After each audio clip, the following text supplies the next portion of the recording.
Marcus Aurelius a écrit un jour « Quand tu te lèves le matin, pense au précieux privilège d'être en vie, de respirer, de réfléchir, de profiter et d'aimer. » Dans cette optique, comment cultiver des matinées qui s'alignent sur cette appréciation stoïcienne de la vie?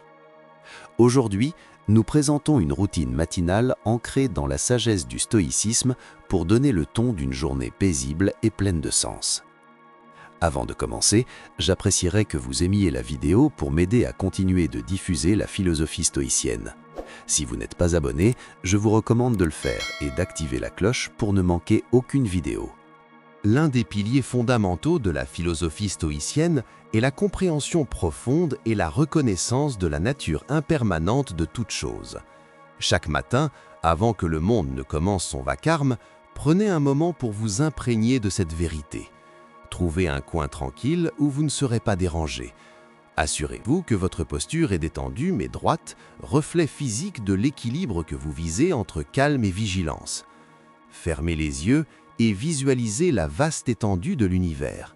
Imaginez des étoiles naître et mourir, des galaxies tournant dans la danse du temps. Dans ce ballet cosmique, imaginez la Terre comme un minuscule point.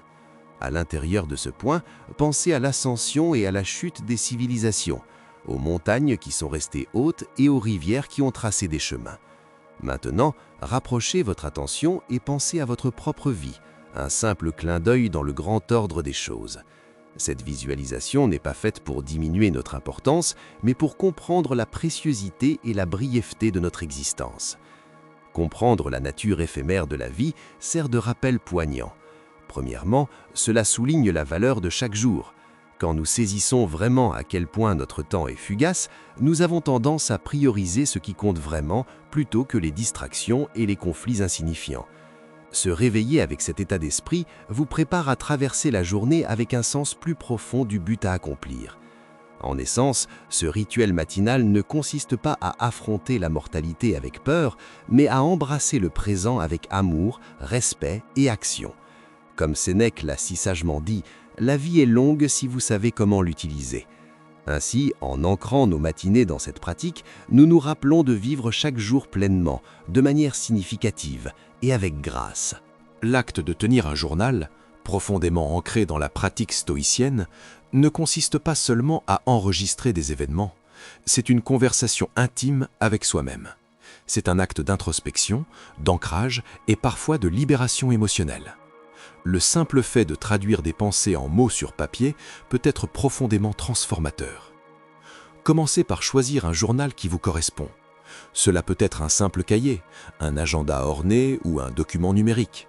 C'est votre espace sacré, sans jugement ni attentes extérieures. C'est là que vos pensées, brutes et sans filtre, viennent respirer.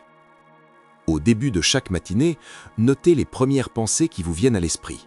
Cela peut être des restes de rêves, des sentiments persistants de la veille ou des anticipations pour la journée à venir.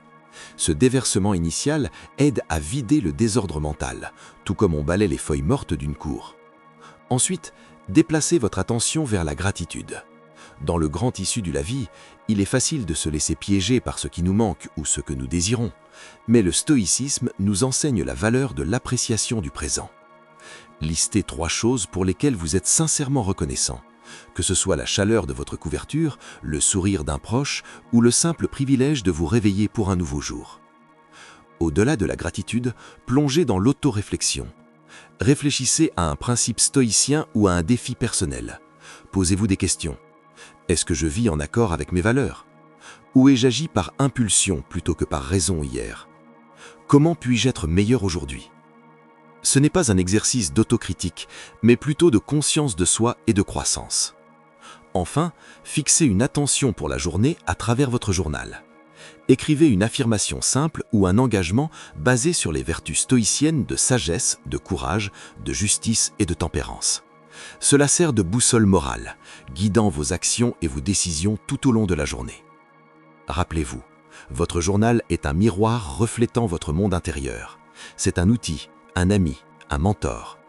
Les méditations de Marc Aurèle, l'un des textes stoïciens les plus influents, ont commencé comme son journal personnel. C'était sa façon de se rappeler les principes stoïciens, de comprendre ses actions et de naviguer dans les complexités de la vie. Bien que les objectifs et les intentions orientent notre chemin, ils le font de manière fondamentalement différente. Les objectifs, intrinsèquement tournés vers l'avenir, se concentrent sur les résultats et les accomplissements. Ils fournissent une destination. Les intentions, en revanche, éclairent le voyage. Ce sont des ancres dans le moment présent, profondément enracinées dans nos valeurs et dans la personne que nous aspirons à être chaque jour. Le stoïcisme, à la base, met l'accent sur la distinction entre ce que nous pouvons contrôler et ce que nous ne pouvons pas. Les objectifs, souvent liés à des résultats externes, peuvent parfois échapper à notre contrôle. Malgré nos meilleurs efforts, des obstacles imprévus peuvent surgir. Les intentions, cependant, résident fermement dans notre domaine. Elles sont des affirmations quotidiennes de nos valeurs personnelles, un choix conscient de la manière dont nous souhaitons naviguer dans le monde, quelles que soient les circonstances extérieures. Au début de votre matinée, après avoir vidé votre esprit grâce au journal, réfléchissez au type de journée que vous souhaitez vivre. Plutôt que de vous concentrer sur les tâches à accomplir, demandez-vous « Qui ai-je l'intention d'être aujourd'hui ?» Avez-vous l'intention d'être patient en accueillant chaque moment comme il vient sans vous précipiter ? Avez-vous l'intention d'être compatissant envers vous-même et envers les autres, en comprenant que chacun mène ses propres combats ? Ou peut-être avez-vous l'intention d'être courageux en affrontant les défis de front et en sortant de votre zone de confort. Notez ces intentions. Elles pourraient ressembler à « Aujourd'hui, j'écouterai plus que je ne parlerai ». J'aborderai les conflits avec compréhension. Ou je trouverai des moments de calme au milieu du chaos. Ce ne sont pas des tâches à cocher, ce sont des rappels du caractère que vous aspirez à incarner. Comme Sénèque l'a si bien dit, ce n'est pas ce que vous endurez qui compte, mais comment vous l'endurez. Les intentions sont notre boussole quotidienne dans cet effort. Elles guident nos réactions, nos décisions et nos comportements. Plus que de simples aspirations passives, elles deviennent des choix actifs qui façonnent notre journée. En fixant des intentions quotidiennes, vous vous engagez non pas envers des résultats, mais envers des vertus. Vous ne définissez pas le succès par ce que vous accomplissez, mais par la façon dont vous agissez, répondez et existez dans le monde. C'est un changement profond de perspective qui s'aligne parfaitement avec la sagesse stoïcienne et garantit que malgré l'imprévisibilité de la journée, vous ayez une vision claire de votre parcours personnel. Dans notre monde moderne, le confort est devenu une attente, un étalon de progrès. Pourtant, les stoïciens, avec leur profonde sagesse, ont reconnu que la recherche ininterrompue du confort pouvait être un obstacle à la croissance personnelle. Ils croyaient en la pratique délibérée d'introduire de petits inconforts comme moyen de fortifier l'esprit, de cultiver la résilience et d'assurer sa préparation aux adversités inévitables de la vie. Le philosophe stoïcien Sénèque a conseillé un jour « Réserve un certain nombre de jours pendant lesquels tu te contenteras de la nourriture la plus maigre et la moins chère, de vêtements rudes et grossiers, en te disant tout au long « Est-ce là la condition que je craignais ?» L'essence derrière cela n'était pas de promouvoir une souffrance inutile, mais de briser les chaînes de la dépendance aux conforts extérieurs et de nous rappeler notre force innée. En commençant votre journée, pensez à de petites façons d'introduire un inconfort volontaire. C'est peut-être prendre une douche froide pour vous réveiller en sursaut et tonifier vos sens.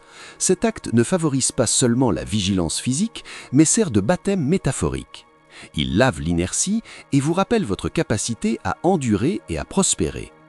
Ou peut-être est-ce choisir de sauter cette première tasse de café, en vous rappelant que votre volonté et votre dynamisme viennent de l'intérieur, pas de stimulants externes.